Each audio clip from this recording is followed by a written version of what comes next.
Hello, everyone, and a very warm welcome to you all. My name is Shahla Khairi, and I am the director of the Women's Studies program. Welcome.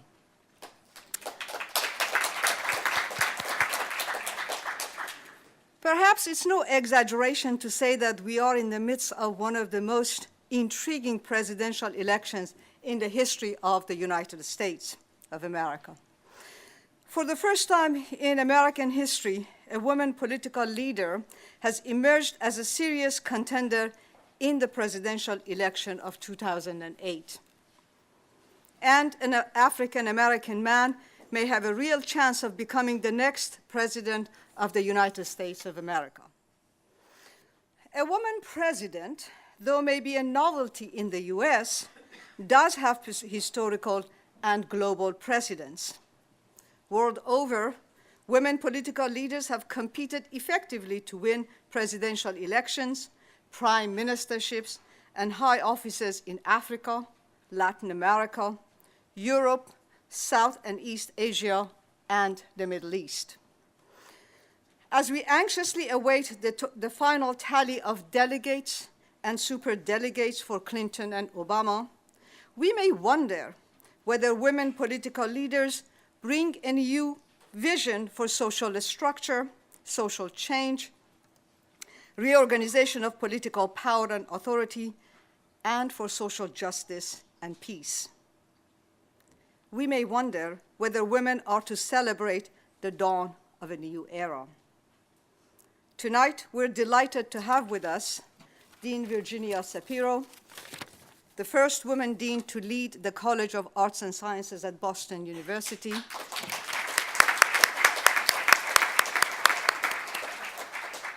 Professor Pippa Norris, the McGuire Lecturer in Comparative Politics at the John F. Kennedy School of Government at Harvard University.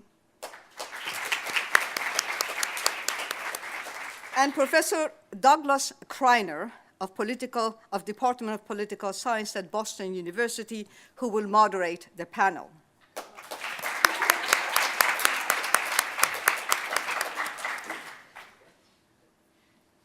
Before I invite our distinguished guests to come to the podium or just sit where they are, I would like to take a few moments to make a few announcements and acknowledge and thank a few people. Our panel discussion tonight on Women Electoral Politics begins the launch of the Women's Studies program's 10-day-long activities and festivities, appropriately named GenderFest by our students. Now, you may wonder what GenderFest is all about, and that's a series of events lasting from March 18th through, starting at March 18th to ending at March 28th. It is organized by students in Professor Carrie Preston's course, which is called Feminist Theories and Movements. We at the Women's Studies program are happy to be one of their sponsors. And of course, they had other sponsors, including the Boston area nonprofit Our Bodies, Ourselves, and the student group Every Person Counts.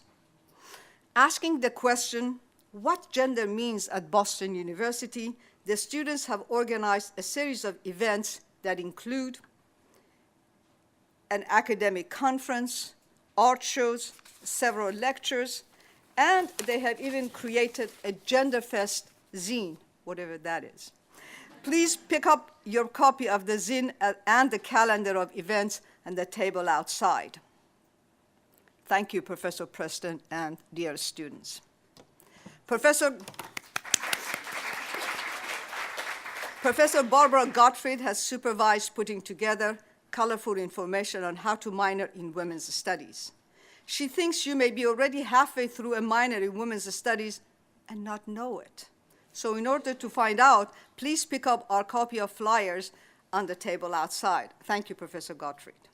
And of course, many people have worked with us and helped us to make this event possible.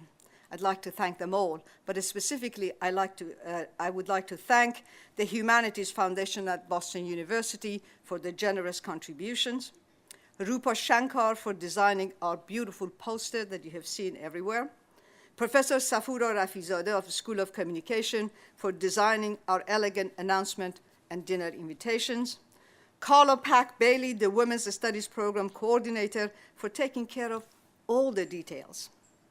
And also my wonderful colleagues at the Women's Studies Program. Thank you all. And finally, I'd like to thank you all for having taken the time to come to this exciting event. And please join me in welcoming our guests. Thank you all.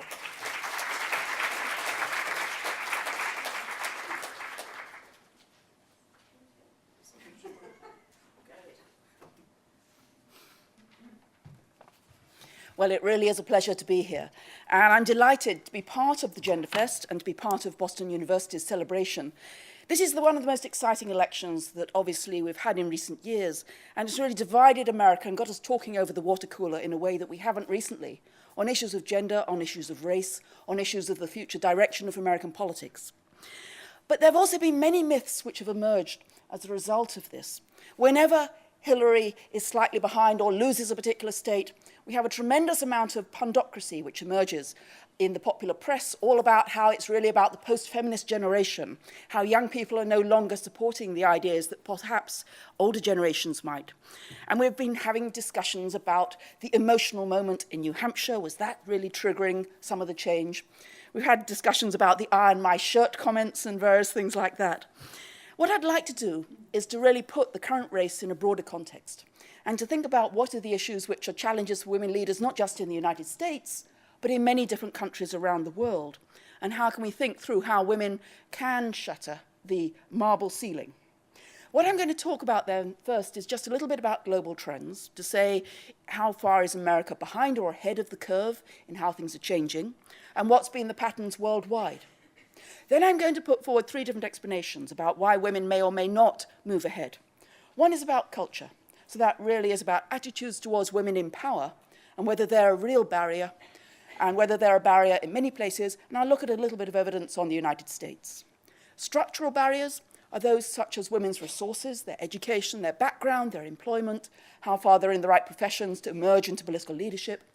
And then also we've got institutional barriers, things which are rather hidden away, but might well be the real differences between women moving ahead and women staying behind.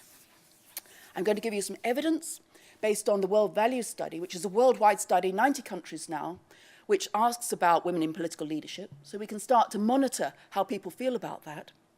And the arguments I want to develop are that, yes, cultural barriers, attitudes towards women in power, attitudes towards gender equality in broadest sense are really important in many places, where they're an obstacle to women moving ahead. But very much this occurs in traditional countries, in traditional cultures. If we look at the United States in comparative perspective, my argument is going to be that, in fact, attitudes here are fairly egalitarian, according to the evidence which I've got. Women actually support women in politics, and there's a broad sense that basically the culture is ready for a woman in power. The key barrier, I'm going to argue and suggest, which somewhat reverses some of the thinking in the newspapers and in popular commentary, are the institutional barriers that we're not even talking about. We're not even talking about as a women's movement. We're not really talking about as a society.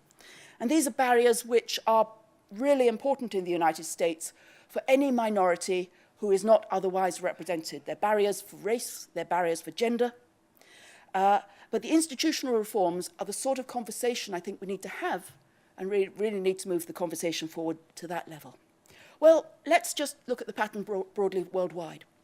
How far are the situations that we're now observing in the dynamics of the race, ones which we find in other countries as well? Well, this just shows us the pattern worldwide in terms of the women who've got elected, either as presidents or as prime ministers. And this is out of 191 countries worldwide. And you can see the pattern quite simply. We have about a dozen who are currently in elected office. Very diverse countries. So when we think about women as presidents, for example, in Ireland, in Latvia, in Finland, in the Philippines. So it's not just in the affluent countries, it's not just in the post-industrial societies. It's many countries, some of which, as we know, are really important developments for women's roles. Liberia, obviously a case in point. Other countries like Switzerland. And if we look at women as prime ministers, you also find it very diverse. So the key pattern here is that women have emerged, but not in any one particular type of society, not in any one particular type of culture, not in any one particular region, but still very much a minority in countries around the world, only a dozen out of 191. How does that reflect if we go a little bit more broadly? What about in parliaments? What about in legislatures? What about women getting through into elected office? Well, here we can show a much better trend. A better trend in terms of more consistent. Often women will get elected into one country, but it doesn't necessarily mean that women have moved forward at many other levels in regional, local, or other forms of office. And this shows us the pattern right through from the mid-80s right through to date. And you can see the pattern, which is one very much of slow change. Moreover, it's not only a change which is very flat. There have been periods when, in fact, the number of women has gone down as well as going up. So it starts off at 12% in the mid-80s, the time when women got together at the UN to really press for gender equality and press for women's rights. It goes down in the 90s. The reason, of course, changes in post-communist, in particular, in Central and Eastern Europe, where they abandoned certain affirmative actions. It goes back up, but really today, 16.6, about 17% in the most recent trends. So has there been progress? Well, I mean, it depends if you see that as half full or half empty. I see it as a very, very slow secular rise. So women are not particularly very numerous as top leaders, nor are they really substantially moving forward in legislative office. And again, just to highlight the regional patterns, in some regions, as we know, in particular Central and Eastern Europe, the proportion of women over this period from 1990 to 2005 goes down quite a lot, 10%. And in other countries, we can see in Western Europe a big rise, 11%, and the other regions in between, Asia-Pacific, not much change, Middle East, not much change, although there have been some important initiatives in some countries like Morocco, Iraq. So a mixed pattern so far.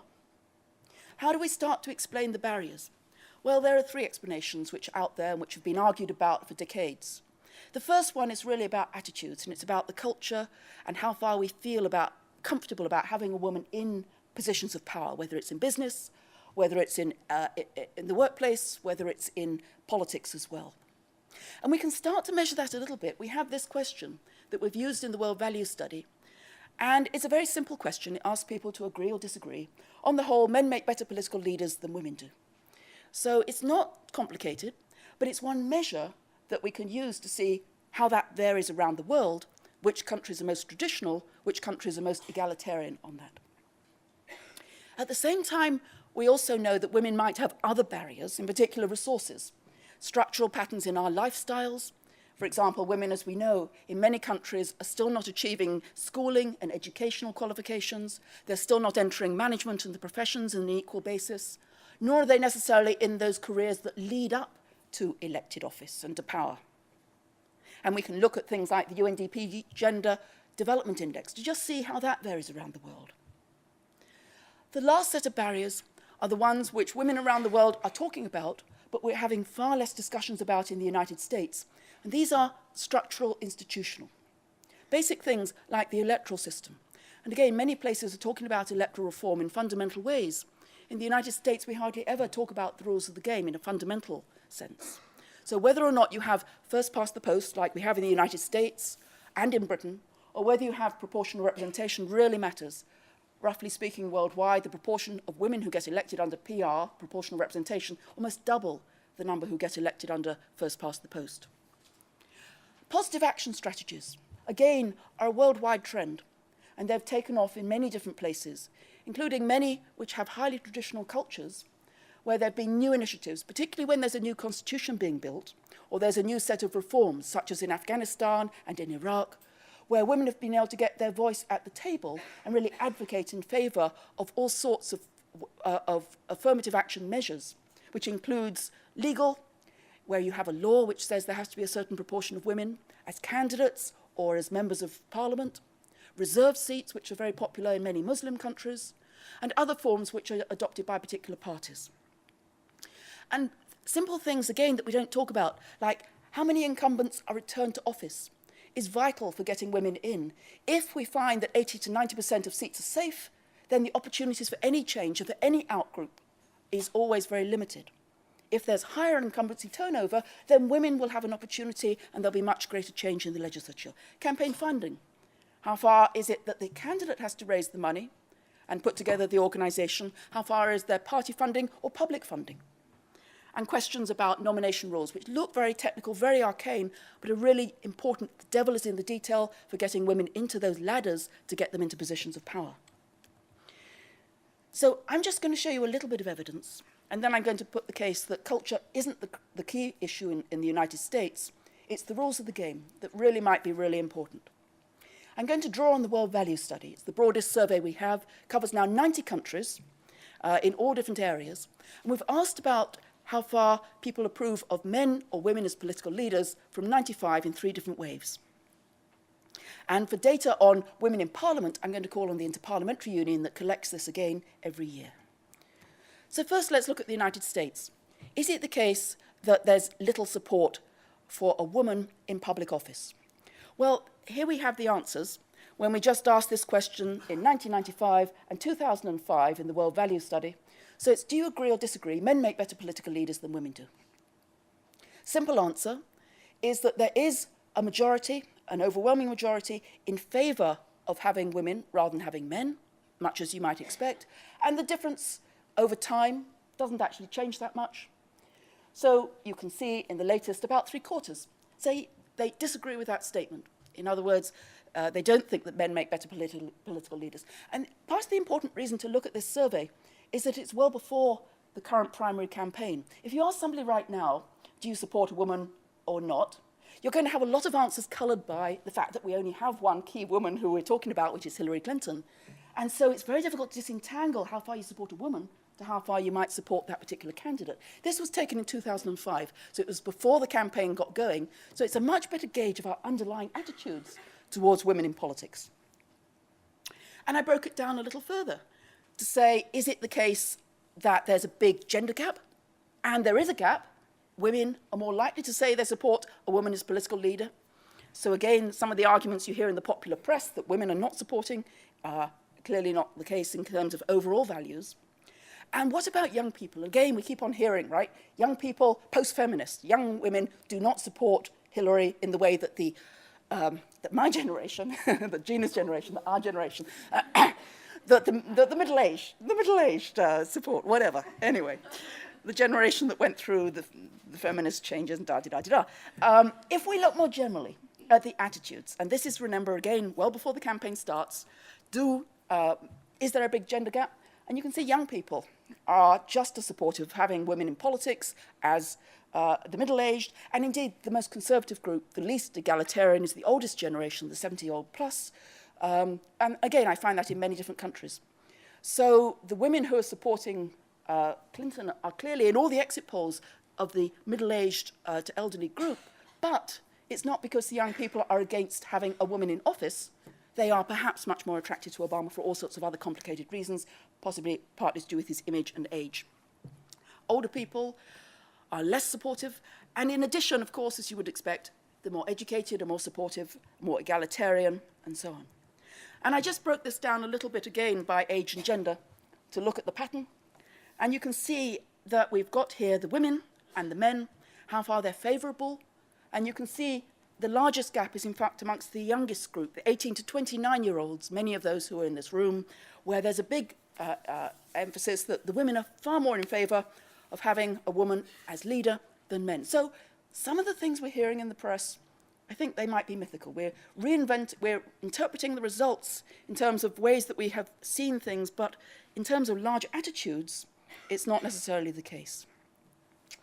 Well, let's just turn it quickly to how do the attitudes in the United States compare with many other countries? Is it the case that, in particular, there are real cultural barriers here? And all I've got here is a simple comparison on the same scale in all the countries that we've got in the world values. So I've rated them from Norway, which of course is at the top. Whenever you go anywhere in Scandinavia, they're always very embarrassed to say, oh, we're not really, but they are. Sweden, of course, they're up there. Germany, the Netherlands. But the United States, which I've highlighted, as you can see, is also relatively egalitarian amongst many different countries. And we can find that the much more traditional countries, as we would expect, Iraq, Jordan, Egypt, Nigeria, countries with a large Muslim population, are much more likely to be traditional towards women's role in politics, as they are more generally towards women's roles in education or in lifestyles, or in the workforce. So, at first sight, it doesn't look like culture is a major problem here. And hold on to your hats just a little bit. What I'm going to do here is just show you two things. One is, what is the attitudes towards women in politics? And that's what we've got going along this side. So this is the most egalitarian, this is the most traditional. And then up here we've got the actual percentage of women that got elected into office in the most recent period in the House of Parliament, in the lower house. What do we see? Well, I've highlighted also the United States. And you can see there is a relationship. If we take some of the countries at the very top in that corner, Sweden is both some of the most egalitarian attitudes, that doesn't surprise us, and also has some of the highest number of women in politics. But as you'll also see, we have many countries which are relatively favourable towards women in politics, where in fact not that many women have got elected, and that includes the United States. And we also have some countries which are more traditional, and I'm going to highlight Iraq as a case in point, where women have managed to get in very successfully in the election, but which don't have a favourable attitudes towards women in power or towards gender equality more generally. And we can see part of the reason is the rules of the game. So what do we find in the countries which are really at the top? As you can see, many of the countries which have both high numbers of women in office and also fairly egalitarian attitudes also have some form of affirmative action. In particular, sort of quotas which are used in parties, which say that there should be a certain proportion of women as candidates, for example, 20%, 30%, 40%, depending on the country, or often ones where women have been relatively successful. And the country worldwide with the highest number of women in office is no longer Sweden, is no longer Norway, is no longer any of the Scandinavian. It is, of course, Rwanda. And it's marvellous because it turns on its head all of our preconceptions about how you have to be affluent, you have to have a post-industrial economy, etc. No, I'm sorry.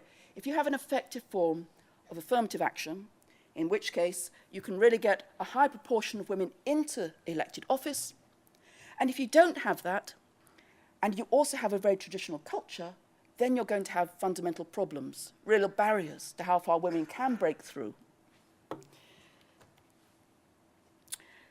And I'm also just going to highlight very, very briefly some of the changes. And again, what I've done here, let me just explain. This is women in the lower house in 1990. We can go right back and see how many women were there in elected office here. And this is women currently in the lower house of Parliament. So we've got some countries, in particular the ones at the top here, which have always been at the forefront, which have always had a high proportion of women and really haven't changed over the last 25 years. The Swedens, the Norways of the world have always led in that particular regard. We also have, however, some countries which haven't changed much over that period as well.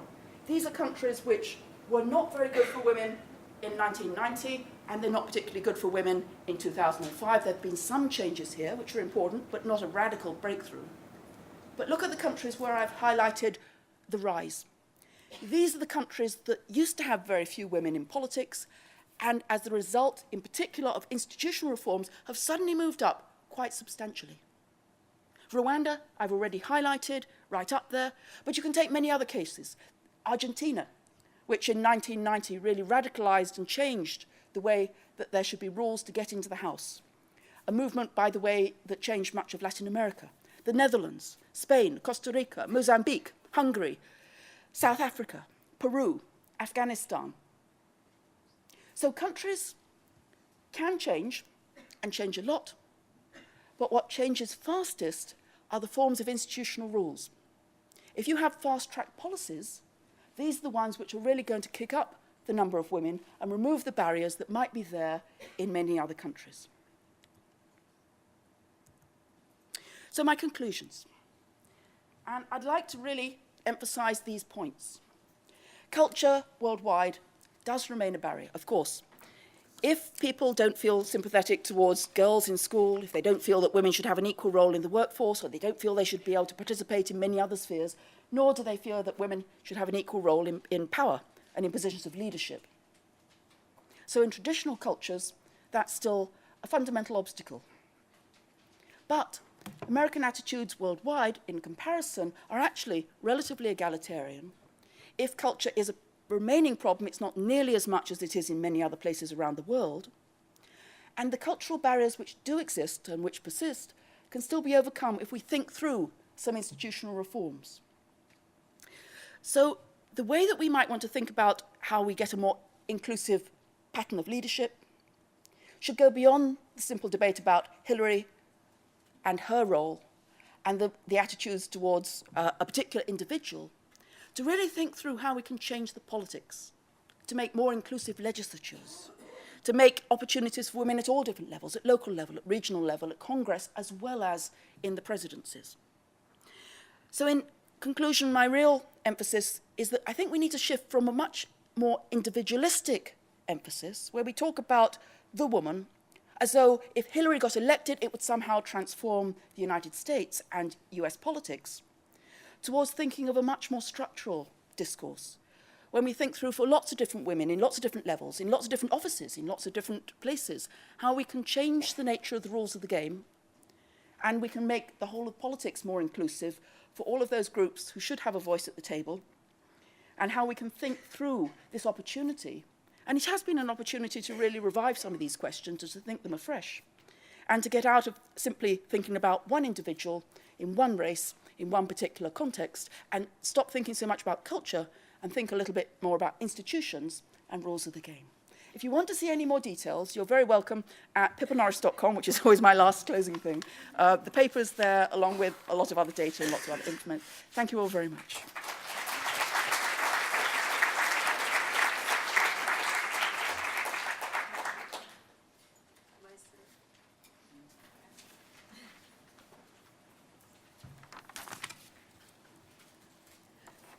Pippa, do you want to? I think I just go to the next one. There we go. Cool. Thank you. Woo.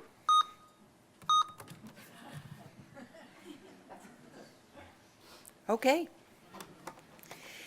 Thank you. I wanted to start by thanking Shahala and the Women's Studies program for arranging this event. This is quite amazing. And I thank you all for appearing here. And I'm going to ask Pippa to shut up her computer.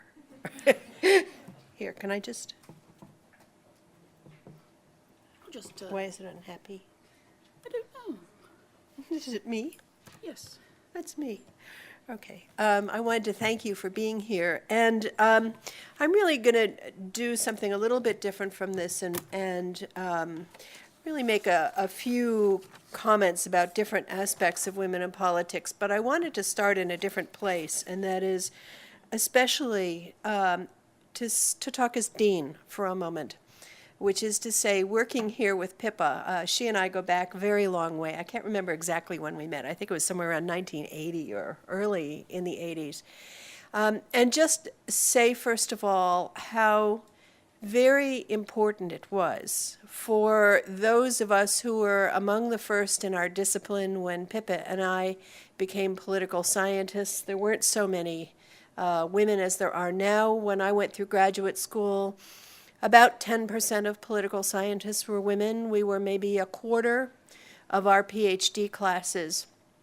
And for those of us who, for odd reasons at that point in the 1970s or so, decided to focus on issues of women or gender, the numbers of us were much smaller, and the welcoming of us, shall we say, was rather chillier. And so one of the things that I want to point out is how, first of all, very, very important were the communities of scholars. And when I think back to when we were very young, and so many of the people we worked with were very young and supporting each other, how important communities of scholars as support, as intellectual companions, as people who could be reality tests were, and how very important women's studies programs were at that point for a lot of us. And so I just want to be very clear that that may be a new thing that deans think these days at BU that they might not have thought before,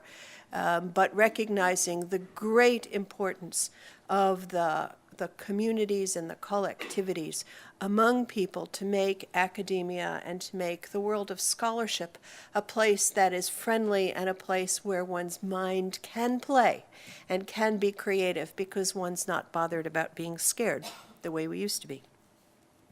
So what I want to do is start with the theme that we were given. Is this a new era for women in electoral politics?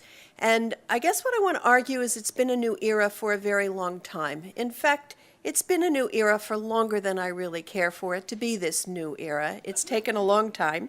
I'd like this new era to stop because I'd like the idea for women in politics at all levels just to become normal. And we're not quite there yet. We're still in the stage of becoming.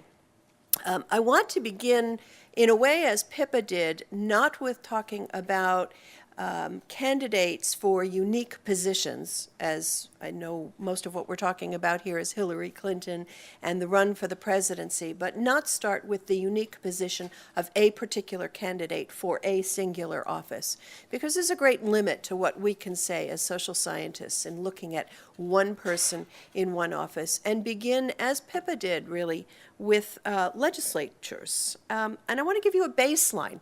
If you look at the United States, and I'm going to focus on the U.S., we agreed Pippa would work with some of her work on comparative data, and I'll talk about the U.S. Let me give you a baseline. Start with the notion that this is a democracy. It was what was called the first new democracy, founded as a democracy of a sort over a couple of centuries ago, but nevertheless about as close as we got to a government that could be called a democracy when this government was founded. Since that founding, 2% of the members of Congress have been women. Now, just in case you're not clear on this, we've had a pretty stable 50% of the population have been women since then. So in case you're trying to do the comparison and think, well, maybe that number's changed, no, it's not. It's pretty close to 50% of the population have been women since the founding and all the way across, but 2% of the members of Congress have been national legislators. Now that is what I call a gender gap, the difference between 2% and 50%. Now, I said a couple of minutes ago that we're in a new era, and the new era is taking a long time. So how have we been doing in recent years? We broke that 2% level in a stable way in terms of the proportion of women in Congress who are, the proportion of members of Congress who are women in the beginning of the 1950s. So beginning in the 1950s, roughly 2% of the members of Congress, at least 2% of the members of Congress have been women. So 1950s, more than a half a century ago, that's good. That's where we sort of made our current national averages. It took until the 1990s for us to break the 10% level. That is, not until the beginning of the 1990s did we hit a period where, in a stable way, at least 10% of the members of our national legislators in this democracy were women. So what does this new era look like? How much better have we done than the 1990s? Well, now we're already up to, does anybody know the number? 16% of the members of the national legislature. Now, again, still, women are about 50% of the population. So is this a big improvement? Earlier, Pippa showed this wonderful graph across time where you saw the massive change from 12% to 16%. Doug and I were talking over there. We'd probably scale it a little different. That looks flat to me. I'm sorry. It looks flat to me. If you're thinking of getting all the way up to 50%, it looks flat to me. And so we're up to 16% of the national legislators now are women. Now, of course, the lower you go, the better women do, and this has been the case for a long time. So if we go down to the state legislature, surely there we see much more equality because it's easier to get into the state legislature. It doesn't matter as much. If we go down to the state legislators, we find there in this country now 24% of state legislators are women, a little less than a quarter. And so the baseline I want to start with When we talk about the on-off switch of do we get a serious woman contender for the presidency?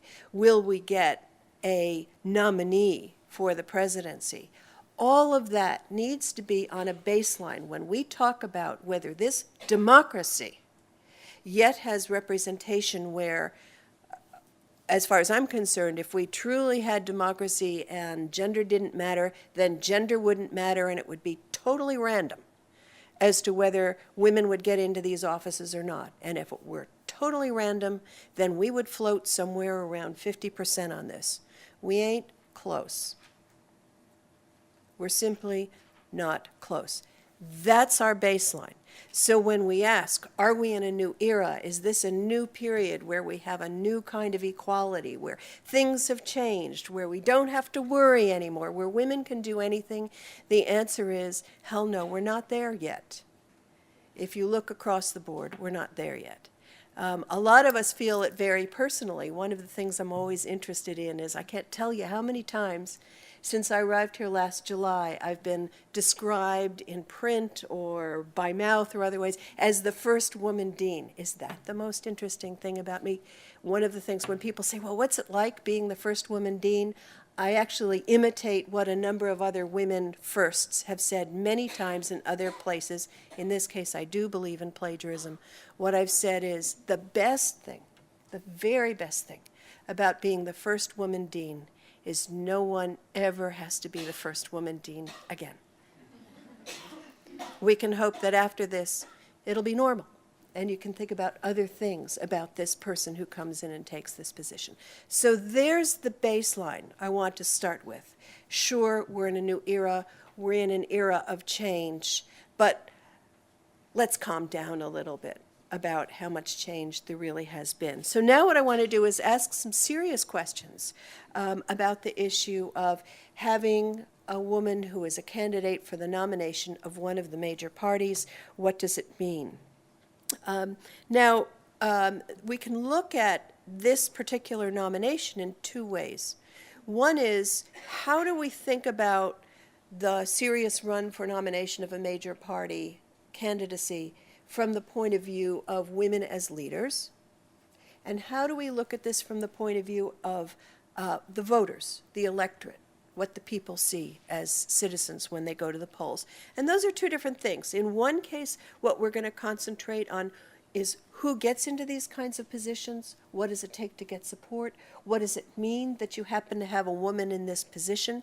And in the other case, what we would look at is, what do our eyes see as citizens? How do people think about this? How do people respond to the issues of gender? And for that matter, we could, of course, talk about the same things with respect to what people see with respect to race. And what I want to do here is not come up with the answers, because I think Pippa and I would both agree that from our point of view as social scientists rather than pundits, we don't know the answers until we have decent data. We don't know the answers until we have a good study. We'll leave, I'm afraid we're that kind of boring professor, where we'll say, ask me a complicated question and I'll tell you how to frame the research so we can get the answer. But neither of us are really pundits who can say, give answers without data. So what I want to do is come up with a kind of frameworks of how can we think about some of these interesting questions that are being raised right now during this campaign. So I get asked this question repeatedly: what does the candidacy of Hillary Clinton tell us about women and politics and change? Is this a new era? How do we think about this? What's the significance? And I want to break that down into three different ways of thinking about the significance of having this one particular person be a candidate. We do have some firsts. Clinton is the first woman in the history of this country who has won a primary in a Democratic election. Okay, so that's first. We've never had one before. We do now. Hillary Clinton is the first woman who has been treated seriously as a candidate for the nomination of one of the major parties. She is not the first candidate for nomination. We have tons and tons of little parties here and there that have had women running, and we have had women running in both parties. but they haven't been treated as serious contenders. So this is the first time we have a serious contender for the nomination of one of the major parties. But having said this is a first, to what degree can we say that this first is the result of a new era? That is, something's happened recently, we're in a different time, and therefore we get Hillary Clinton. To what degree can we say that this candidacy is a representation or a symbol of a new era? That is, whether she was caused by something new, that the fact that she's here shows us something that's different about the system. And to what degree can we say that this one first will become a cause or a harbinger of a new era? Now notice what I'm doing in asking what's new and what's different, breaking it down. It could be that having this first is significant because it's the result of some major change that's occurred recently. This is the outcome of this new era. It could be that this is a sign of something big that's happening right now, or it could be it's just a first. It happened because of a convergence of a number of forces, but the fact that it happened will now have an impact, is a harbinger or a cause of something new. And I think this is an interesting way of looking at it to figure out what is the significance other than just being a first. So a first can just be a first. It could be, because we're talking about one event, one person, in one position, it could be there's just a convergence of a whole bunch of different forces. That means in this particular season, at this particular time, this particular woman has managed to be a serious contender and win some primaries. Not many caucuses, obviously, but some primaries. And so, you can look at that and say, okay, there's been an era of more involvement in women's politics. This person was the wife of a president whose party basically didn't want to see him leave office when he did. We forget about that now, given all the press recently. But if you go back to the public opinion polls when Clinton was leaving office, and if you go back to the press, there was discussion about whether we could change the Constitution to allow him to run again. Don't let the current campaign make you forget that that was the case at the time. So that helped her in her campaign. She had been involved in politics a long time. She found a Senate seat. She's in the Senate. This happened, that happened, the other happened. It could be, hey, this is just a first and it happened. Now, could we say that it's not just a first, it is my first choice here, that this is the result of a new era?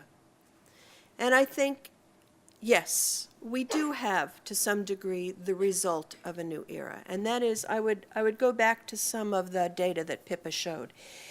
If you look at public opinion data from when we were starting out in the 1980s or the 1970s or before, there really were very different attitudes toward women in politics, very different understandings of women and leadership, where I think it would have been much harder to have this convergence of firsts happening in an earlier time. Now notice I'm talking about a counterfactual. It didn't happen. But I think it would have been a lot harder because only when we got to 1980 do we have half of women in the workforce, and especially half of women with small children.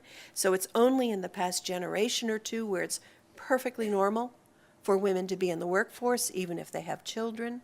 It's become perfectly normal for women to get higher education.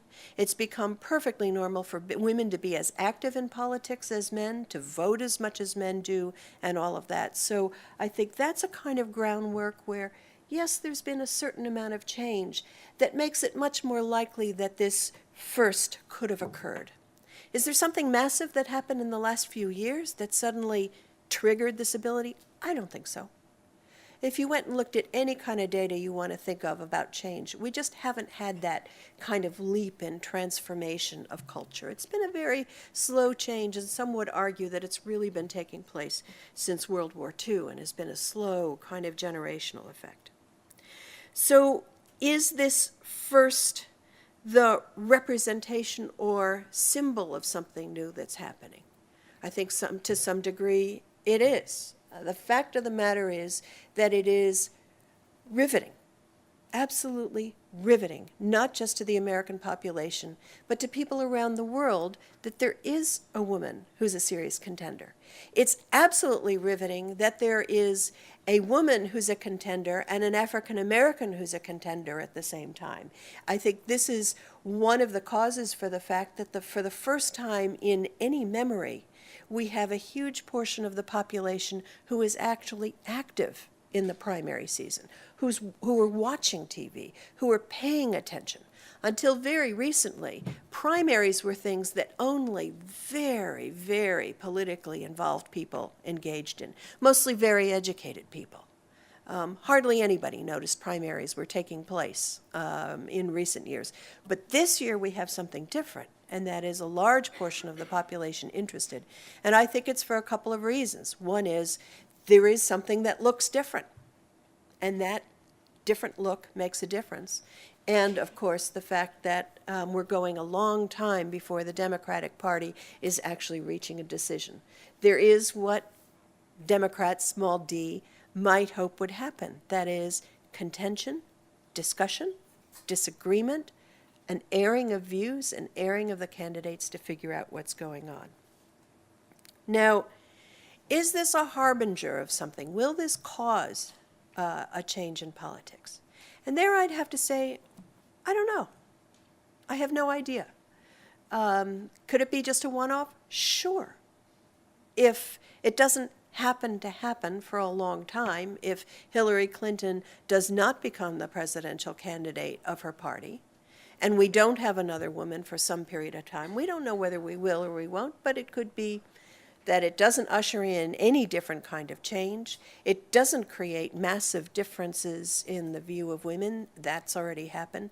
It could really not have that major an impact. It'll be something where 8 years from now people remember, who was the candidate that year? I can't remember. I mean, just as now, for those of us who follow politics very closely, some of the things people have forgotten about the campaigns, for example, of the 90s, things that people say about what happened in 1992 and 1996 and 2000 are astoundingly short-sighted, because everybody is reading those elections through this year, including people who happen not to have either been part of politics at that point or very interested at that point. So we don't really know what the impact is going to be, and I don't think either of us would claim that we can say for sure.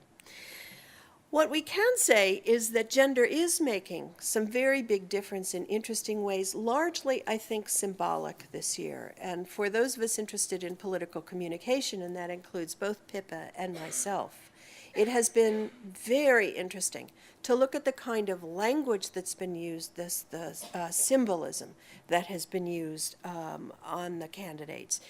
It is very, very hard to discuss women in politics without really raising gender to the fore. And that's because you can't discuss her without using a pronoun that distinguishes her as different from traditional candidates. And so if you start looking at the kind of language that's used and the symbolic kind of stuff that's going on, let aside some of the crudeness of having a candidate where there are nutcrackers in the shape of the female candidate. Funny, there are no nutcrackers in the shape of any of the male candidates. Wonder why. Where people discuss their ankles, their skirts, the size of their butts. This kind of very traditional treatment, which we know is still very common for women leaders. This kind of thing is still a part of politics. There continues to be a lot of experimental work, not on presidential politics, but a lot of experimental work done on perceptions of women leaders, say in business and other areas, where it is still very, very clear that men and women leaders are perceived differently. They're perceived as communicating differently. And in particular, when you find women who are leaders, who speak in declarative sentences, they are still perceived as more shrill, more hard, more nasty, more tough than men who are behaving the same way. Is this just me sort of saying so? No, there's a ton of research, experimental research, where they use actors, for example, and give them a role and have a man act and have a woman act and then ask for the perceptions of these people, there's a lot of very, very good evidence that we are still in a position where if you have men and women acting similarly as leaders, they're perceived in very different ways, and the women in particular are seen as nasty and as hard and as unsympathetic and wrongly emotional. So those are some things where, again, we're going to need to see more research to see exactly how that's playing out with the current candidates. But if you take the baseline of the kind of research we know that's going out there, it would be hard to believe that if every year we're still seeing research on, say, managers, and this comes out, it would be hard to believe it's not being applied also the way people see candidates. I just want to close with saying a few things about the electorate rather than talking about the candidates themselves and what they do and how a candidate becomes a leader, if male or female, and talk about the public and the public perceptions. There are a couple of things that I find particularly interesting this year, and that is since 1980 or so in the United States, we've seen men and women in aggregate tend to have somewhat different views overall of candidates and of the political parties.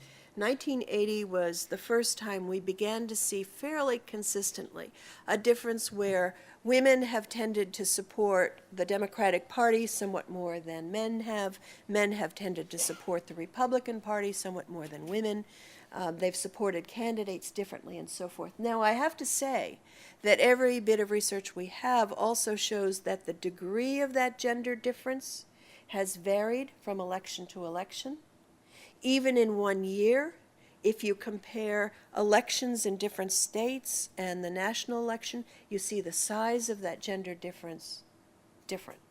So there's some interesting things that have happened for a variety of reasons, policy mostly, from the 1960s and 1970s. Men who traditionally, the types of men who traditionally supported the Democratic Party tended to abandon that Democratic Party a bit and move to the Republican Party. It wasn't actually the women who changed, it was the men. So some of the traditional male support of the Democratic Party moved to the Republican Party. The women didn't move as much, and how big the difference is really depends on what's going on in the election. At the same time, if we look at other countries, we don't see those same gender differences. In some countries, we've seen a bit of a gender difference with women being more liberal. In some countries, women more conservative. In some, not at all. And in some places, varying from time to time. So note that we're not talking about something fundamental. This has nothing to do with wombs. Let me start there. And it has really very little to do with the fact that women and not men can be or are mothers, because that too is constant. And so it has more to do with politics and policy. So we've been studying this kind of gender difference that has to do with partisanship. Now this year, what's very interesting to a lot of us who study women in politics is, of course, thus far we're looking at gender differences within a party. It's not the difference between Democrats and Republicans. We're looking at gender differences within a party, where, notice again, from one primary to the next, you see a different size of gender difference. In some of the primaries, there's been almost none. In some, it's been fairly substantial. And even more importantly, the gender difference has interacted very strongly with age and generation. We've seen different levels of gender difference among younger people and older people. So what is interesting here for us for our future agenda for this work is, again, this backs up the idea that gender difference in politics is not about wombs, it's not about biology, it's not even about whether you can be a mother or a father. It has a lot to do with politics and policy and what are the issues and how are people understanding politics, and it varies over time. And finally, the last thing I want to say is this Pippa mentioned is a lot of people keep saying, well, look, you know, the big problem here is women aren't supporting women. If women supported women, then Hillary Clinton would be supported by women. And this, of course, pisses off a lot of women who say, why should I support women? I prefer Barack Obama, or I prefer John McCain, or I prefer someone else. And so I want to raise this issue of, do women support women? Of course women support women. But supporting someone of your same gender is not now, and has not been, the major issue for most people. Again, it's policy. It's class. It's the range of kind of broad issues, especially about the economy, and especially about the current feel about politics, that have always run what drives people more. So you see marginal differences, and you have seen some gender differences, but more, there is really no reason to expect that all women should support women. And there's also no reason to say, well, the reason that Hillary's not being supported is it's women's fault. No, the people who aren't supporting Hillary Clinton are men and women. The people who aren't supporting Barack Obama are men and women. The people who aren't supporting John McCain are men and women. But there's a whole range of different aspects of politics that really drives the way we think about these important questions, especially in a year like this, where so many people are so engaged in a discussion of who should be the next leader. Thanks.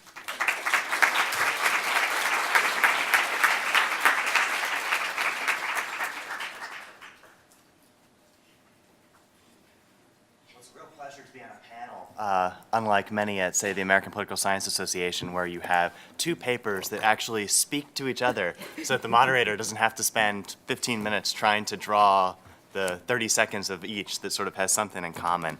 I'm really interested in giving everyone a chance to participate and hearing your thoughts and views. But if you don't mind, I'd like to ask just one quick question of each of you to maybe try and get us started off, and then we'll open up the floor for discussion and for questions.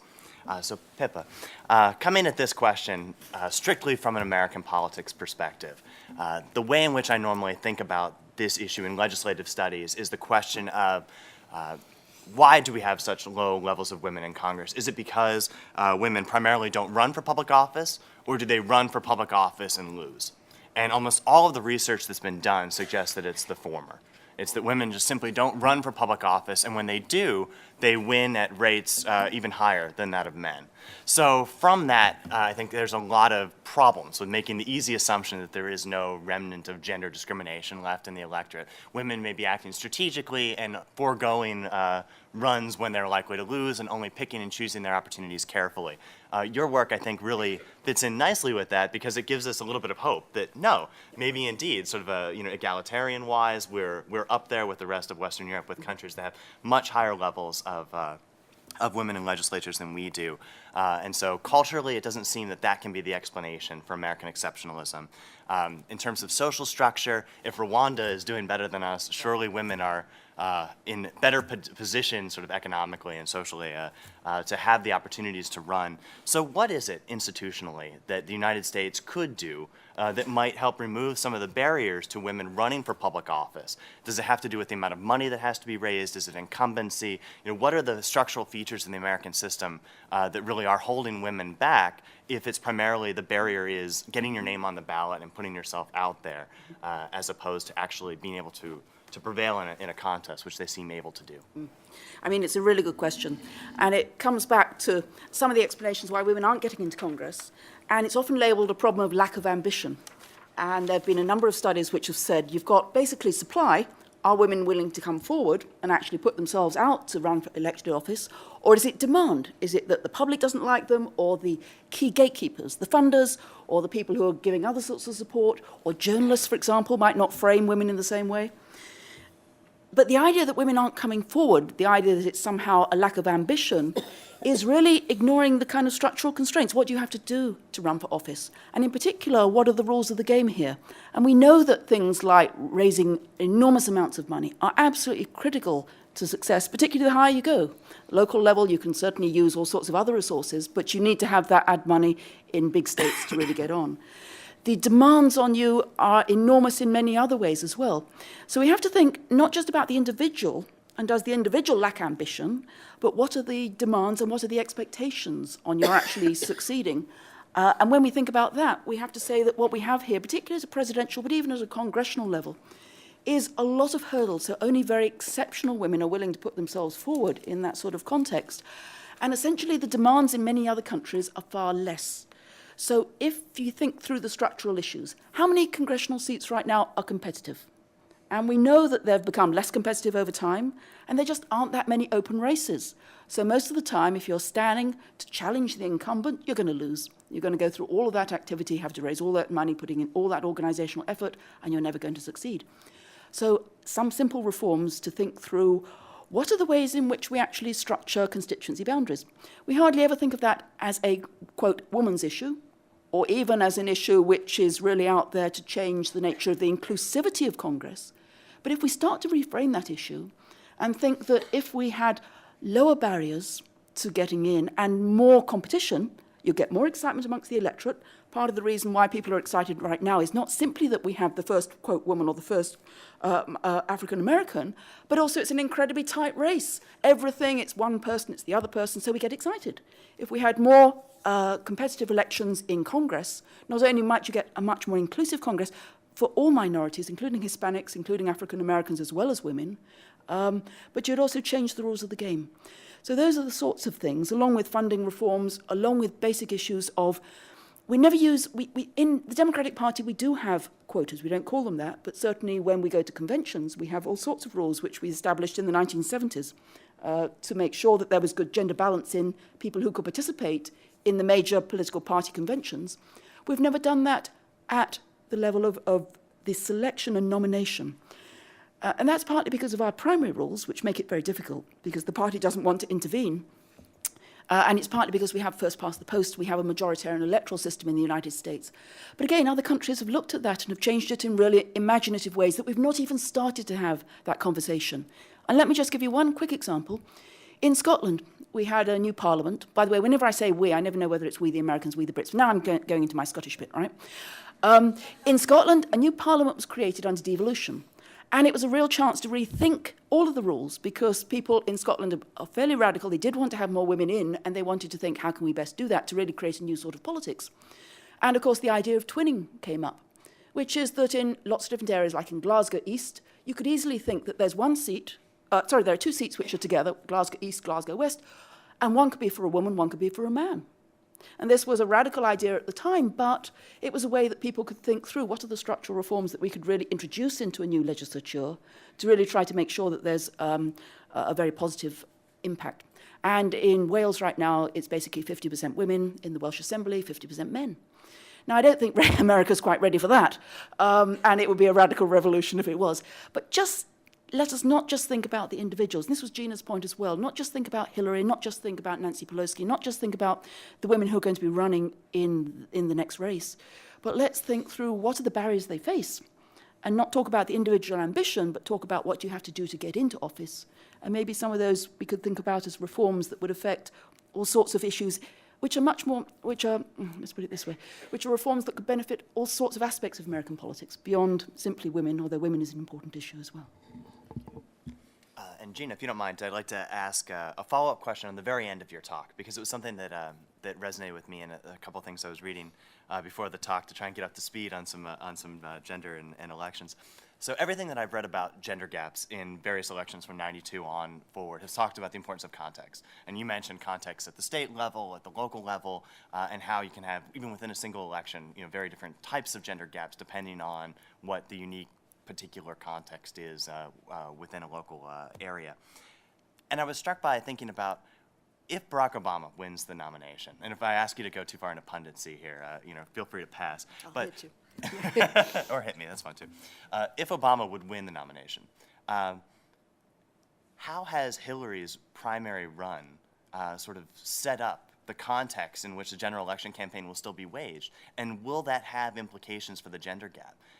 Has it forced Obama to sort of compete over the women's vote within the Democratic primaries, which then sort of sets the stage for a larger gender gap to emerge in November? Or has Obama ceded part of the women's vote, gone very hard after securing white men, which have been moving toward his candidacy, in which you end up with two campaigns who are sort of appealing much more along the issues and the policy preferences, perhaps even, that would appeal to that constituency, which might actually shrink the gender gap? That's a really good question because it goes back to what has been the underlying structure of the gender differences all along. And let's parse it out this way. What kind of Democratic women who would have been supporting the Democrats won't support the Democrats because Hillary didn't become the candidate because Barack Obama did? I don't know about those 6.5 women. They're there. I know they're there. My mother. His mother. I have to meet her.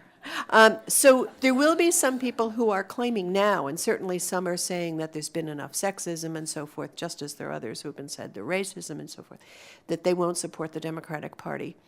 But when push comes to shove, if you look at the underlying dynamics of partisanship and the gender gap over time, I would find it very, very difficult to believe that you wouldn't end up with a pretty substantial gender difference in support for the two parties in the fall.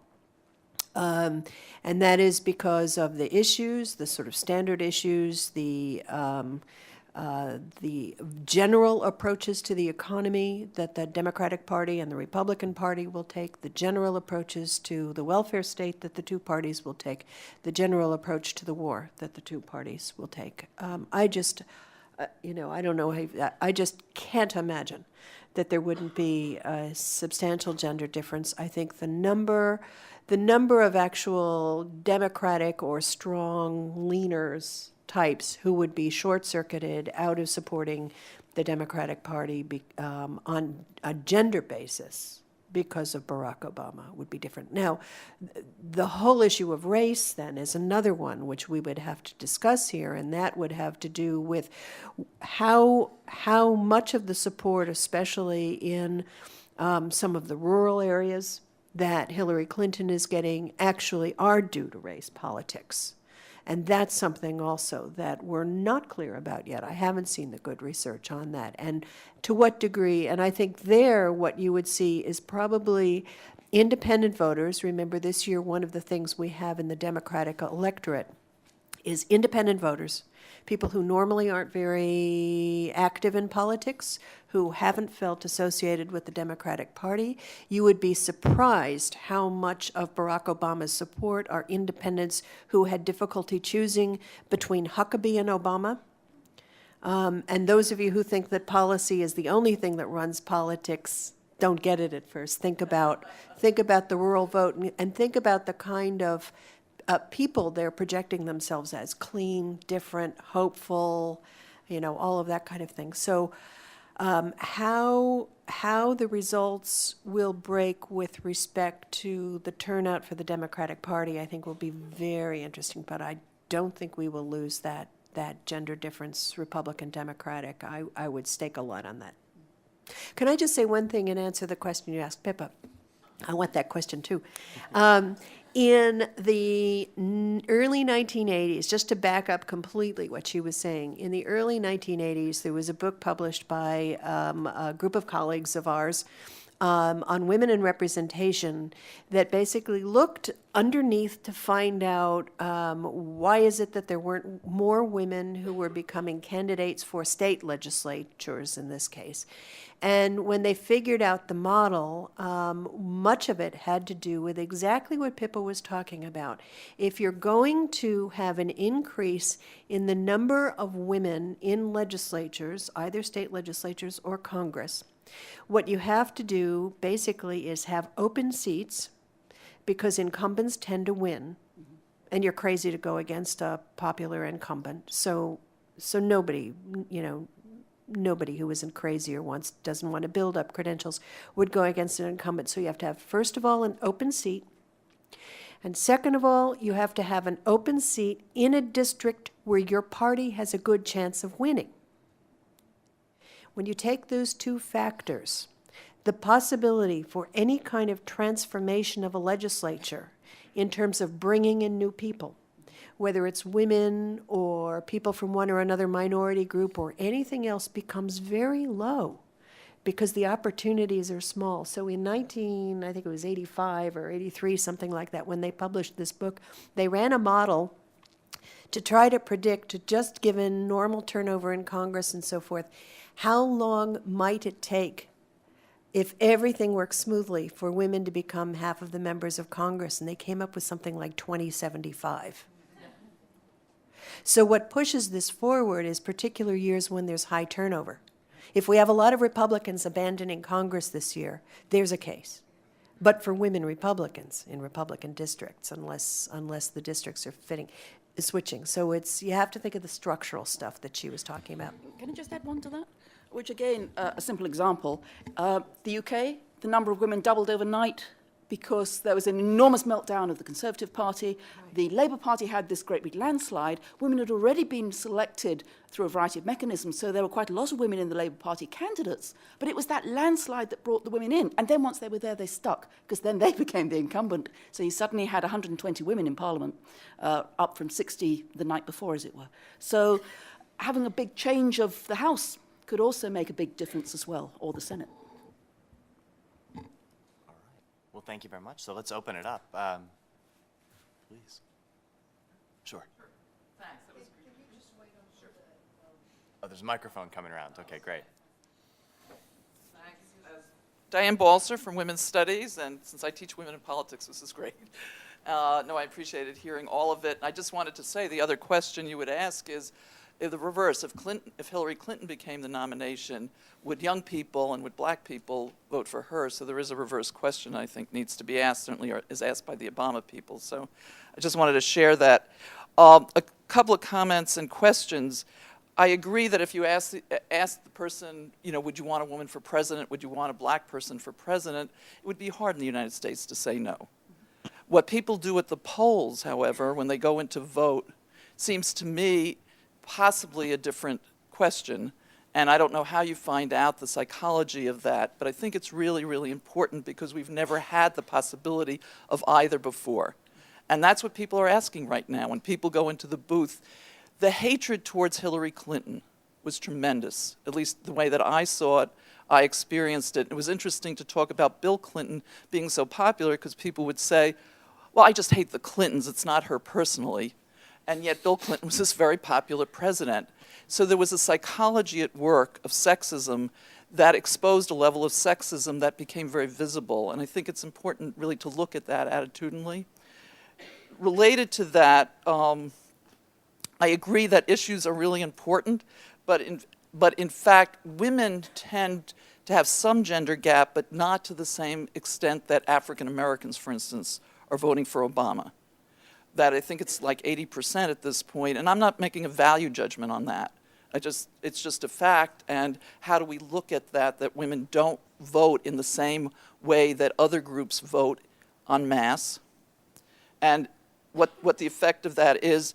And before the last set of primaries, 67% of men actually were voting for Obama. And it's hard to know whether we were voting for him because they liked him, which meant the majority of white men. Now that's begun to change, but up until that point of time, or was it they don't want a woman on the top? So those are kind of the questions that I have off of your talks. Just one quick point of clarification, if you don't mind first. If I implied that, I kind of misspoke. When I initially asked the question, what I really was interested in was not so much, will women be upset with Hillary Clinton not becoming the nominee and therefore abandon the Democratic Party? What I was interested in is, and then having to ask the reverse, what I was interested in is, since the context of having a female candidate in a race can fundamentally change the nature of the issues that are being emphasized in it, does the fact that Obama has had to first run against a woman and compete in that environment affect the subsequent aspect, as opposed to the question of women versus abandoning? But yes, anyway, the question is now out there. So there were a bunch of questions in there, so I'll take a couple and Pippa will handle a couple. The issue of what people say versus what they do and so forth, we can deal with that easily. We haven't dealt with that, obviously, in a presidential election, but we sure have in plenty of others. And first of all, it may seem to you unacceptable for people to say they don't support women in politics, but there's actually a substantial minority who do say that they wouldn't support women in politics.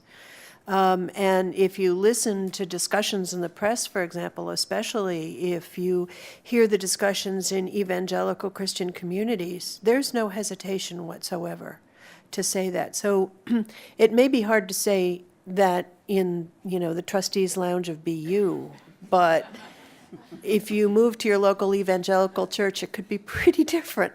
The other thing is, there is social acceptability, and there's to some degree a difference between what people say and what they do. But there's plenty of experimental research that's showing it's not such a big gap in these things. Now, margins make a lot of difference.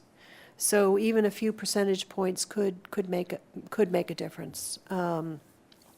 So that's one piece there. The other one that I would respond to quickly is, if Barack Obama is not the candidate, will that mean that young people as a group, African Americans as a group, will turn off?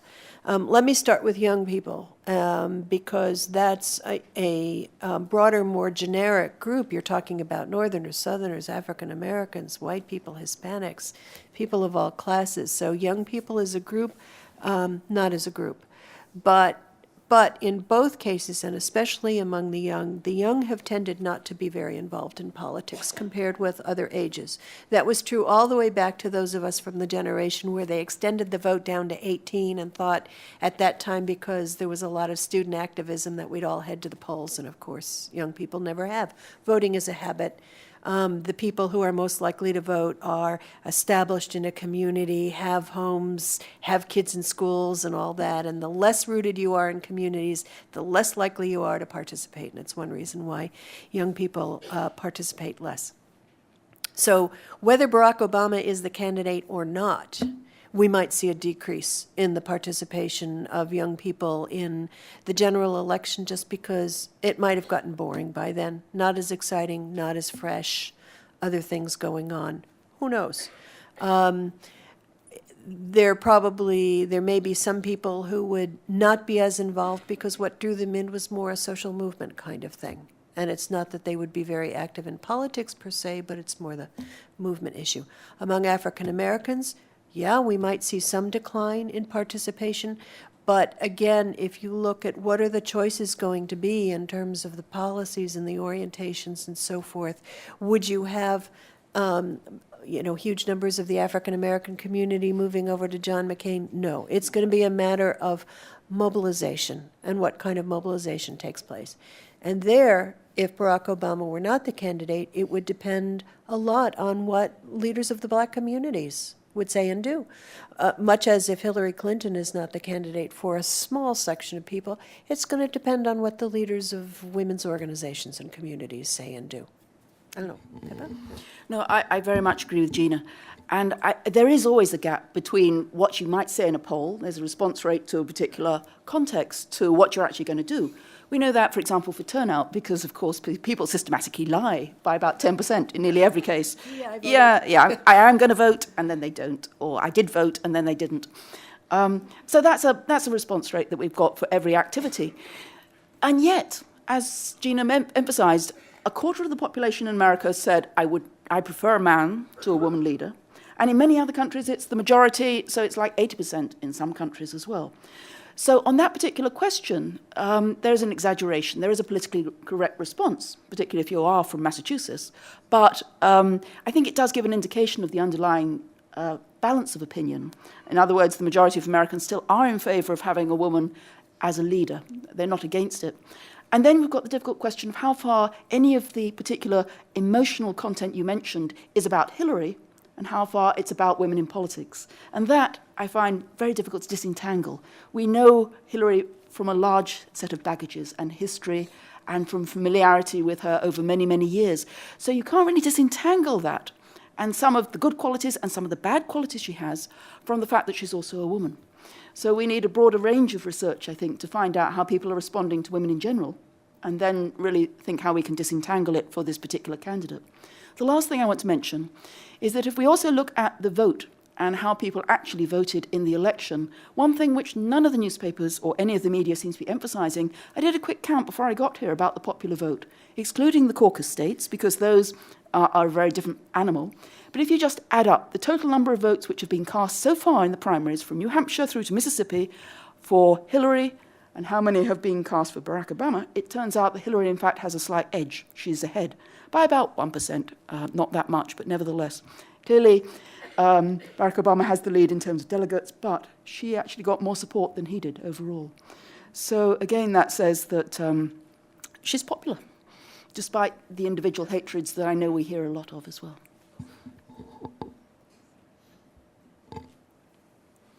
Yes, sir. Thank you. Question for both of you, but it stems from Professor Norris's comment that institutional reforms can transcend cultural values against women in power. And I understand on our side that despite having relatively egalitarian values in the United States, we haven't yet focused on the institutional reforms and the rules of the game that could change our system. But in a country like Rwanda, it's counterintuitive to say that the institutional reforms could even arrive when the cultural values are against them. So could you speak, both of you, a little to how that could happen? Well, I mean, it's a really good question. How do you get a country which is very traditional? Rwanda is one, Iraq is another, Afghanistan is another. All of them have, of course, really moved ahead. Rwanda is 50%, Afghanistan is about 28%, Iraq is about 29%. How did it happen? And it's a fascinating story. And really, I think there's two elements of it. One is top-down, one is bottom-up. Top-down is that the international community has really signed on to gender equality, the United Nations, UNDP, and all the other agencies who've been involved in any sort of new post-conflict peace-building initiative. And people understand that getting women's voices in is really critical at the early stage. You get a door opening, basically. And if women's voices are not included at that stage, then so many other issues, whether it's girls in school, whether it's protection of women in terms of childcare and maternal mortality, or many other things that the international community is in favour of, are going to fail. So people have really got together, I think, for the last 2 decades to talk about the initiatives that work, and they've really networked around the world. So you've got a top-down movement which has really pushed for all of these initiatives, and whenever you get a new constitution, it's now being written in, essentially, gender equality has to be there, women's empowerment has to be there. But the other aspect is that the women themselves are also pushing very hard. And again, just to give you a simple example, in Iraq I was a little involved. I helped with a kind of technical paper telling people what some of the options were that they might want to think about. Worth emphasizing, the American administration, Bremner in particular, was not in favor of any of these sorts of actions, but the international community, along with coalitions of women, pushed for this. And I was trying to be moderate, so I said, well, you know, many places have 20%, 25%, that's the sort of thing you can realistically aim for. Well, the women themselves said no. And they came together from all sides. There were conservative women, there were radical women, and every group in between. And they said, we want to go for 40%, 25% isn't enough. So that coalition really put pressure on the new constitution and on writing that. And by the way, getting women's voices into the constitutional body is also part of this, because women are very educated in Iraq, have had a long workforce participation. So they pushed for it. And the two things together, when the door opened, they said yes. And again, sometimes it almost seems like accident. In Afghanistan, when they debated this, Hamid Karzai, at one stage, he kind of drifted outside of the tent where they were debating this, and they said, should we have women in 1 per province or 2? And said, oh, let's have them in 2. Never actually doing the maths to realise this would mean that 25% of the new parliament would be for women. So things open. And then once you get that first set of rules agreed, it closes again, right? And once that rule has been established, then women get in, and some of those women are very conservative indeed, and they're not in any way the sympathizers with the feminist values. They want they want Sharia law and a variety of other traditions. Other women are much more liberal and want to go for gender equality in the broadest sense of the international universal principles. But the point is that women can now determine for themselves. So new parliaments, new institutions, and in particular the push for democracy around the world in peace-building settlements has really been a major opportunity. And the rest of the world has kind of cottoned on and networked and got together on all of this. The established democracies are somewhat slower, partly because some of them don't think they need to do this, especially in Scandinavia. Hey, we've got 40%, why do we need to do any further actions? Or in Europe. But really it means that places like Mozambique and Rwanda can lead the world and give us really important examples that we might want to think through ourselves. Yes, sir. Wonderful, wonderful comments. I had, my question is directed to Professor Norris, and it's a pleasure to hear you again. I've been a long-time fan. It's going to sound as if I'm disagreeing, but I'm not. So let me just say that up front. It's interesting, I was looking at this wonderfully designed poster, and there are 8 leaders at the top, one of whom is not yet the head of a state or government. That leaves 7. Of the 7, 5 of them are from developing countries, and 4 from countries you would call traditional in your framework. And that's what keeps puzzling me. Because as I look at that, sort of 2 things here. One, leading from the earlier question. The question that was asked in the World Values Survey is, are men better leaders than women, or something to that effect? And you took that to mean that there's a preference for women if one says no. I was sitting here and thinking, how would I have answered? I would have answered disagree or strongly disagree, not because I have a preference for women, but because I'm indifferent. I live in Gina's ultimate world where we want to get to, where it doesn't remain a question. So I wonder about that. I don't want to make this long, but I'm a Pakistani, and my first job was as a journalist. And the most interesting thing I did as a journalist was to be assigned to Benazir Bhutto when she was first running for prime minister. And so I traveled the whole country with her in her first campaign. And the interesting thing that I didn't realize then, but realized when I came to the US, was that her being a woman was an electoral non-issue. That didn't mean people didn't worry about it. It's a very traditional society. But it wasn't an question in the electoral debate, the way I've always seen it in the US. And I've seen the same thing in Bangladesh. And part of the answer might be what you were saying, that maybe in new democracies there's a new space opened up. Maybe it is the nature of the US presidential election, where you choose a person, versus parliamentary systems, where you choose a party which might have. It's not the last name, because Hillary has a nice last name too. So I wonder about all of this, and wonder whether even the traditional axis is the right axis. I agree entirely that it's the institution. I've been very long, but very, very briefly, there was an election very recently that was held. Yesterday was the first meeting of the Pakistani new parliament. 2 very interesting things happened that didn't get reported either in Pakistan or here. One, Pakistan is just about to get the first woman speaker. That's a position of real power, where you actually have to sort of herd cats every day. Second, more interestingly, the total number of women elected to the parliament on non-reserved seats, not the quota seats, not the quota 25, non-reserved seats in Pakistan, is more than the total number of seats won by all the religious parties combined. Right? So that again overturns this notion of what is traditional, at least for me. Sorry for the long diatribe. Absolutely. And, I very much agree that in particular, in many cases, you can have a woman as head of state for a variety of reasons. It doesn't necessarily mean that the culture as a whole or all the other aspects of politics have necessarily become much more gender neutral or friendly towards women. And again, we can think of all sorts of women. In my own case, of course, it's Mrs. T, who I lived through for many years before I left Britain. It was actually slightly related, but that's something else. And often what you get when you think through the history of the women who've become presidents, particularly in Latin America, is you get the widow's mandate. What happens is you get a prime leader who has been cut down for a variety of reasons, and the name recognition and the fact that there is a widow available means that the party will then bring the woman forward. And Benazir Bhutto, of course, would not have been prime minister without all of her family, and the same can, of course, be said of many other women who are leaders, such as Mrs. Gandhi and so on. So although very strong women in themselves and very powerful women, they're there primarily because of the old loyalties which are there to the family and the immense recognition. Now, of course, Hillary is also to some extent coming through the widow's mandate route. Her husband isn't dead, but nevertheless, if she didn't have that recognition of her name, and if name recognition wasn't so important in those early stages of the primary, would she be in the same position now? And I very much doubt it. So I think there is a pattern to become president, and it's a systematic pattern. You can work your way up in a parliamentary system. You become a backbencher, you get to be a minister, you get a level of experience, and eventually you get in, sometimes by accident, which is Mrs. Thatcher's case. To become president, you already need to have that visibility. It's very difficult for most women to get. So the family connections, are really important in all of that. And by the way, of course, it's not simply for women, because the men themselves, if we think through the Bush, Clinton, again, family recognition is an important aspect there. Would George W. be president without his father? Or the Supreme Court.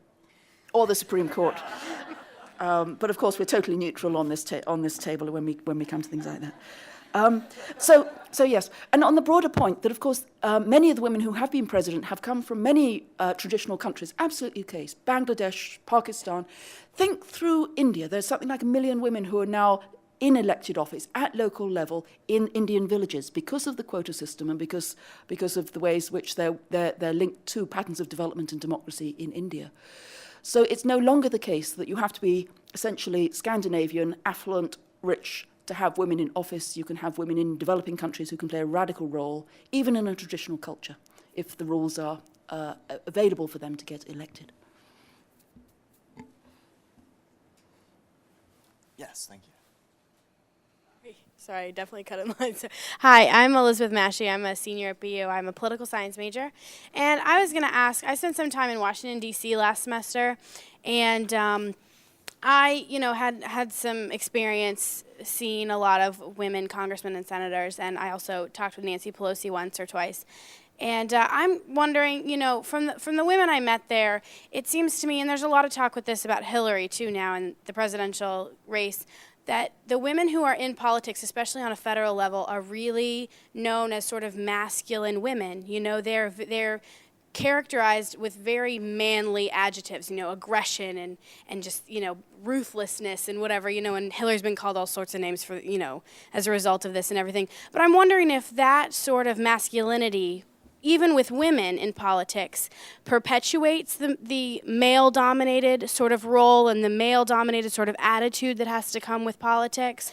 Or is women in politics just women in politics, and it doesn't really matter what kind of woman it is as long as it's a woman in an office, in a race, getting these issues out there? And because someone raised the point of women who, maybe don't take the time or put in the effort, because it's a tough race regardless. And maybe it's, the meeker women who aren't stepping up to that plate too. But do you think that makes a difference, the aggression and the masculine sort of twist, I guess, that's put on everything? So let's parse it. The first part is they're referred to as masculine and hard. And if you remember, I referred to a lot of research that shows for women as leaders, if you take a set of characteristics, for example, having a strong presence, speaking in declarative sentences, speaking with your head forward and not like this, or a variety of other things, that if you put a man and a woman there, they'll be interpreted very differently. And the woman in particular will be interpreted as nastier, meaner, aggressive, and all of that. So the first question we have to ask is, are the women acting substantially differently from the men? Are the men acting substantially differently from the women? Ought the women to be acting substantially differently from the men, or the men substantially differently from the women? When you say aggressive, is it that they go and bite people in the ankles? Is it that they fight hard for a bill or a policy?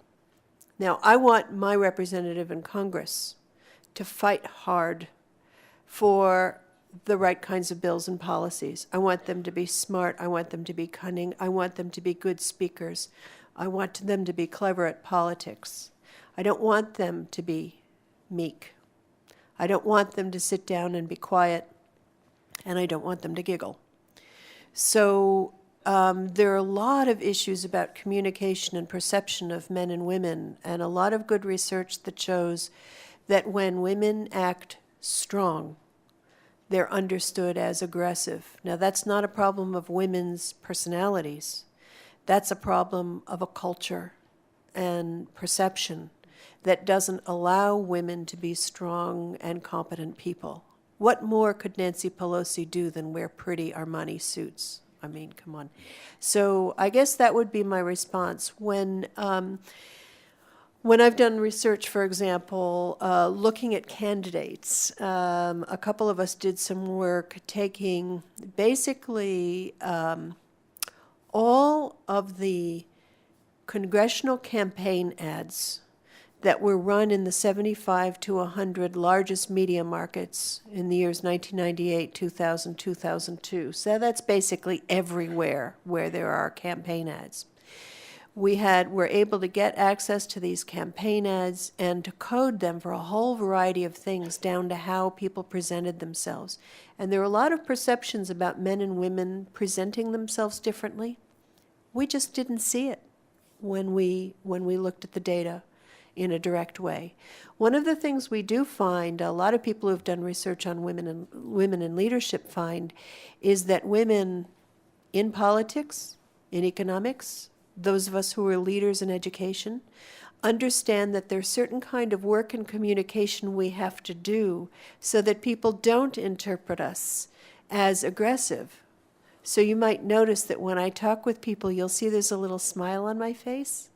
I learned this years ago, that when I'm talking and saying something definitive, if I don't smile a little, I would be seen as nasty.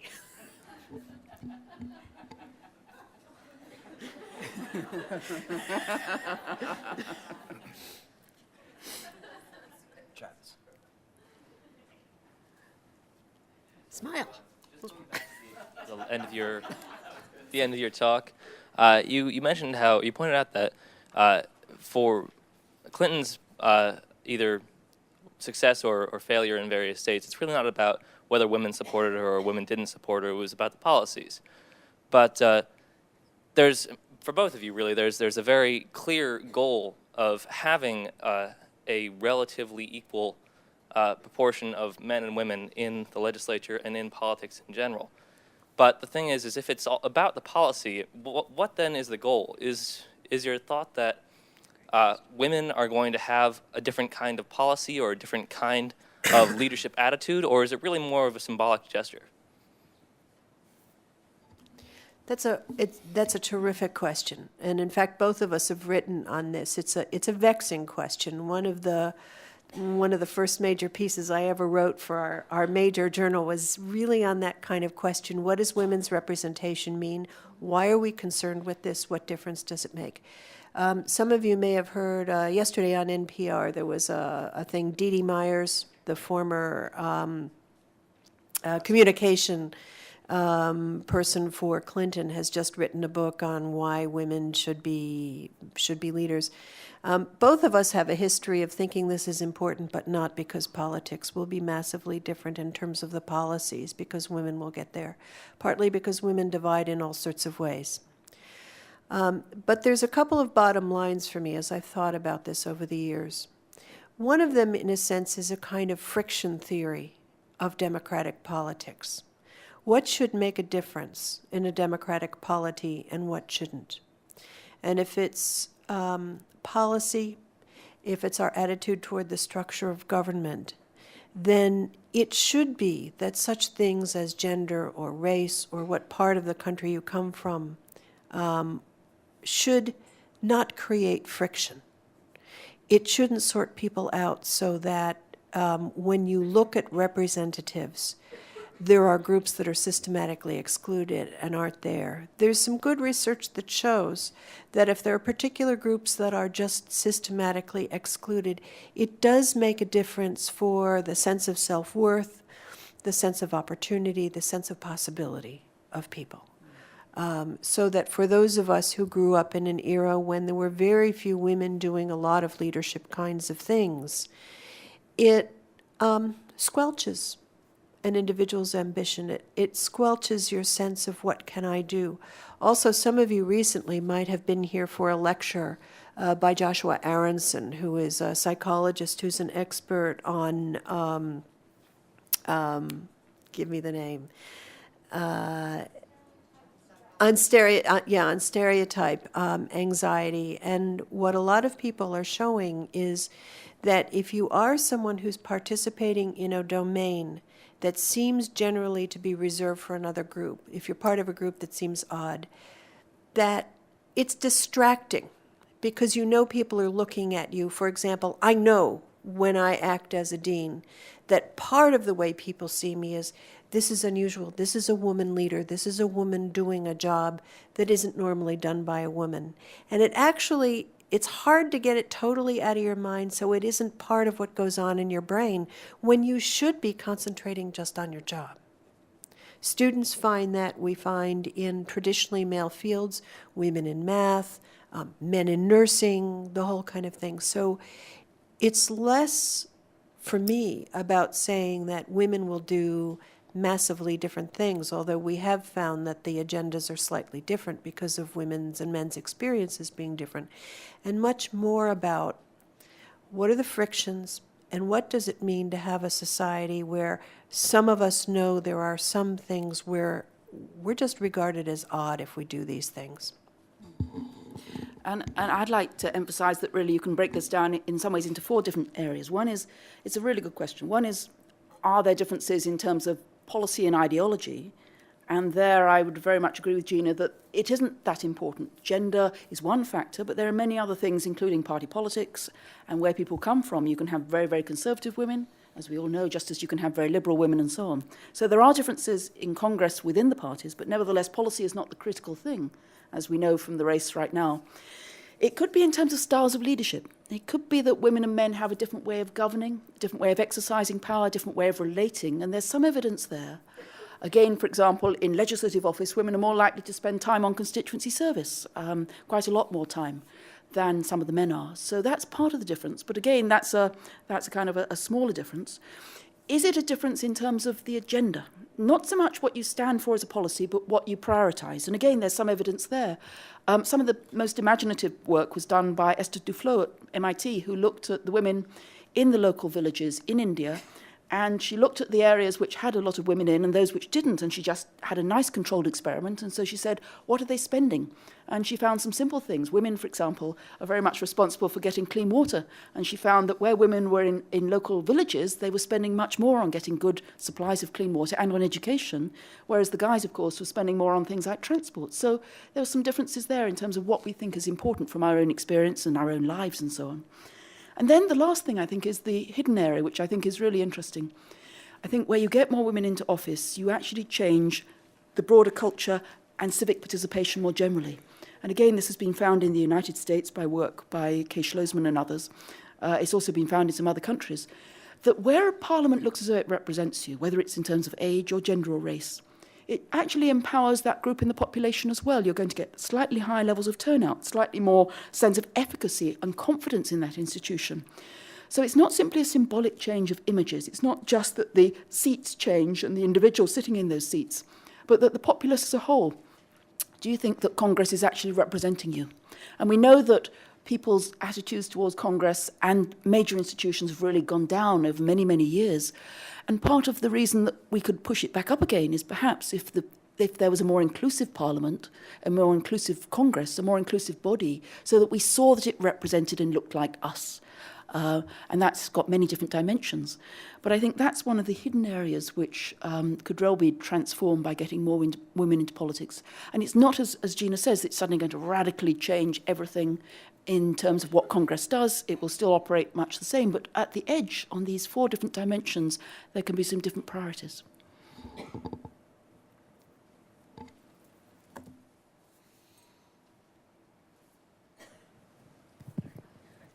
I was just wondering how women's representation in the federal government relates, if at all, to women's presence in the highest judicial branches and other non-publicly elected positions in government.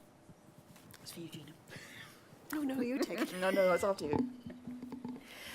Well, you're talking there about people selected in different ways, so that there's a big difference between positions, for example, that are widespread public elections where there's a lot of participation versus those that are elections, local, state-level judicial elections, very few people turn out, so there are few people involved, and in some cases you're talking about appointments. So we have seen a lot of change over time in terms of judicial appointments, executive appointments, depending on the views of the people appointing. And you can get a lot of back and forth from one from one administration to the next, for example, in the degree to which they will appoint people, women, to the bureaucracy or not appoint them. So there you're really talking about something that's much more the choice of the people who happen to be in office.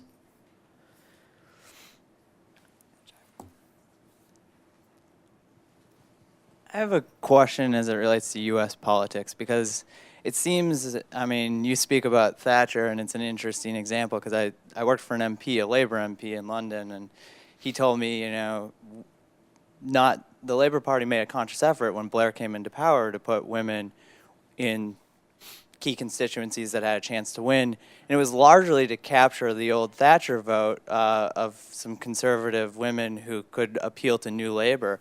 My question is more within the U.S., though, and how could we, you talked vaguely about more inclusive body, but it seems incumbency is one issue that is a huge problem. It really seems that you're looking at state and federal party associations within the U.S. where, you know, when a seat comes up for a new, or a seat comes up where you have, for instance, my home district, we have a Republican retiring, but it's a very competitive district. You could see, you know, what sort of movements could we see within Democratic and Republican parties that would make, you know, when you have a closed party list, you can, and I hate to use the word manipulate, but you can manipulate the results to a large extent. You can put the top 30 people on the list as women, and you're going to change the dynamic of the parliament pretty easily. That's not the case in the U.S. It varies from state to state, varies from, you know, how involved the federal party is going to be within a certain election. So what sort of like concrete reforms within, I would say it has to start with the parties, would you recommend? I'm going to hand this over to Pippa in a second for the concrete recommendations, but what you were saying reminds me of a historical pattern that we had in the U.S., which was if you looked early in the 20th century and counted up the number of women who were in state legislatures before the rise of the new women's movement, you saw more women legislators from the Republican Party than the Democratic Party. Marginally, not a lot, but marginally more. Why is that? Is that because the Republican Party was more favorable toward women in politics? No. Was it more self-consciously feminist? Of course not. But one of the things that happened was the structure throughout much of the 20th century. Just as you're saying, party made a big difference. The structure of the Republican Party and activism within it was different from the structure of the Democratic Party. From the late 1920s on, the Democratic Party was very much a coalition of different groups where to figure out who the candidate's going to be in a local area, you had the jockeying between the labor union, between the ethnic groups, between other groups. And so something like gender would get totally squeezed out because it was a completely political issue of coalition building and competition. In the Republican Party, much more for a long time, because the Republican Party from early in the 20th century, basically until the rise of the Southern Republican South, was very homogeneous for many decades, very homogeneous. And therefore, in the Republican Party, the people who got to be candidates for legislature seats tended to be people who had just served the party well. They had given it the office, they have served the party, they served in local office, they did a lot of stuff. And of course, women have long been very active in their parties, even from before they had the right to vote. And so what some people have argued is the reason you had at least as many women in office early in the 20th century and perhaps more in the Republican Party was exactly as you're saying. In that case, in that party, you could rise through the party just by being a good soldier, whereas in the Democratic Party, you had to be part of the contention. So for that, I'll turn you to Pippa. Thank you.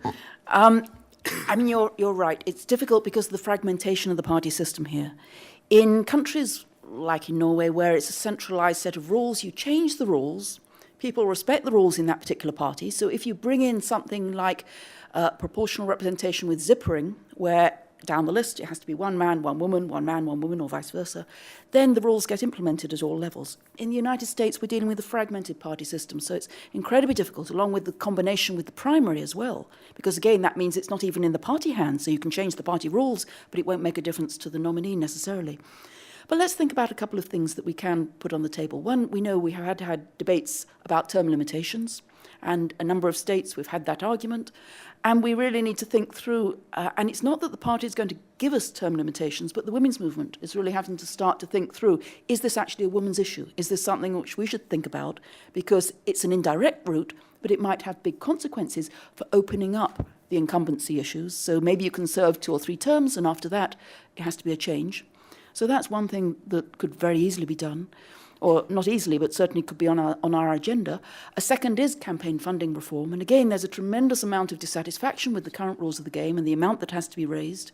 And the fact that the candidate themselves has to do this, as opposed to many other countries where there's more or less no cost for running for office because it's either publicly funded or the party is going to fund everything. So again, I think we can build a coalition where women have to say, so how can we actually change the rules of the game so that these enormous barriers, which are there for men and women, are reduced, but in so doing, it might well benefit the women who might not otherwise want to stand. And then lastly, it is the nomination rules, and how do you change those? And I'll just give you the story of what happened in Britain, because you mentioned that at the beginning. It really happened because the Labour Party wanted to get the women's vote. At present, before that, women were voting much more conservative. There was a gender gap, and it was in that direction. So in opposition, Labour knew that they had to get all sorts of support. They could no longer rely on the blue-collar vote. It was going down. The industrial vote, it was shrinking. So somehow they had to appeal to women. And what happened was that they had the rules so that at the party conference, the convention, there was a woman along with a man. And there was a big hoo-ha going on. It was actually all about trade union power. And women basically just got this rule in, almost sotto voce. Almost nobody noticed at the time. And the rules said, in marginal seats, we'll divide them up. There were about 80 marginal seats that the Labour Party was targeting. They thought they might get them in the next election. Half of those, they said, should have all women shortlists, meaning that the candidates would still compete. The constituency could pick their own representative, but in some cases it would all be from women who would be standing in that particular Labour constituency. In other cases, it could be all men or mixed or whatever. But at least half of them, 40 of the seats, would have to be all women. And it got in. And again, I think it was rather Hamid Karzai not noticing. The Labour Party didn't really notice. It kind of slipped in a big controversy going on about something else. The women who stood up at the conference spoke in favour, and they said things like, I'm a quota. I got here because of affirmative action. We're going to change who gets in to be a candidate through this action. And the rule change, and along with the landslide, made the enormous difference. And then, as I said, it stuck. So these changes, they look enormous sometimes from the outside. They look as though we're never going to change this. But often they're treated rather technically as something which, if it gets reformed, it doesn't have to involve an enormous debate. But anyway, women have to be organised. They have to get their act together. There has to be an opening. And in that opportunity, women have to say, this is our priority. And at present, my fear in the United States, and I don't know again if Gina would agree, is that that conversation isn't being had. Again, we talk about individual women. And if Hillary does not get nominated, we'll talk about the problems she had and attribute it to all sorts of individual factors. But there are systemic patterns. And we haven't even talked about how many women are going to run for Congress. We don't know right now. But again, it's a broader issue than simply 2 candidates. And so we need to get prepared. We need to have that talk. And it's not for me to say what we could do, but really for all of us to think through what sort of reforms could be made that would make it much more attractive for women to run, and much more likely that if women did run, they wouldn't have those hurdles which they have at present.